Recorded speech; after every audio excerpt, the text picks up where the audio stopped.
Last Monday we talked about getting to know God and how important that we don't have just a surface knowledge, that we don't just have a head knowledge about God, but we know Him. Know Him.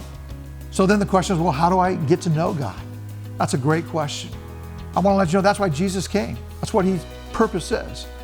I know it's hard for us to relate to an invisible God, this big force in the sky. I need to see God with flesh and bones on. I need to see how He acts in my situation. And so God came to earth. If God wanted to communicate with the birds, I think He would have come as a bird. If God wanted to communicate with dogs, He'd become a dog. Ants, they don't understand me if I want to talk to them, right? I have to become an ant if I want to talk to the ants. But God wants to communicate to human beings.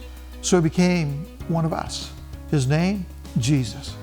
God came to earth in the form of a human being so that we can say, oh, that's what God's like. I can look at God through the life of Jesus. The last part of 1 Corinthians 1 says it this way in verse 24. Christ is the wisdom of God.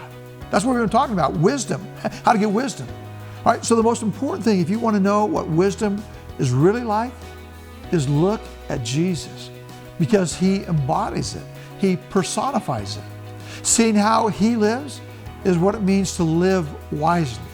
So if you haven't said yes to the wisdom of God, I'm telling you, now is the time to say yes to Him. This is the way to get wise, to foolproof your life. Now, of course, one of the challenges for us as we study Proverbs is to read these words of wisdom, the wisdom, right, of Proverbs, and realize that Solomon, the man who wrote these, he doesn't always live out his own writings. He doesn't always take his own advice. Again, there's a difference in wise sayings and in applying those sayings to your life. In fact, years later, Solomon, he writes in the book of Ecclesiastes, he admits that many of the things that he did for pleasure, just to make himself happy. But then he says this, it was all vanity, all vanity. He knew what was right, but he didn't always pursue what was right. And without God's blessing, everything is going to be vanity. Like us, Solomon at times, all right, is one of those do as I say, but not as I do people. We know the type or the individual like that. It's that out of shape doctor that says you really need to exercise. All right, it's the marriage counselor who's been divorced 4 times.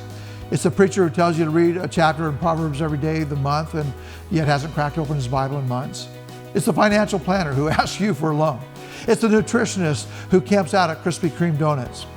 Or it's the king of Israel who tells you to find joy, fulfillment, find wisdom, but looks for it everywhere else instead of in God. So I'm asking you to make sure that you find wisdom. Don't be like Solomon in that sense, but get wisdom. Get it by following His words, applying them to your life, and by seeking Jesus to get to know God.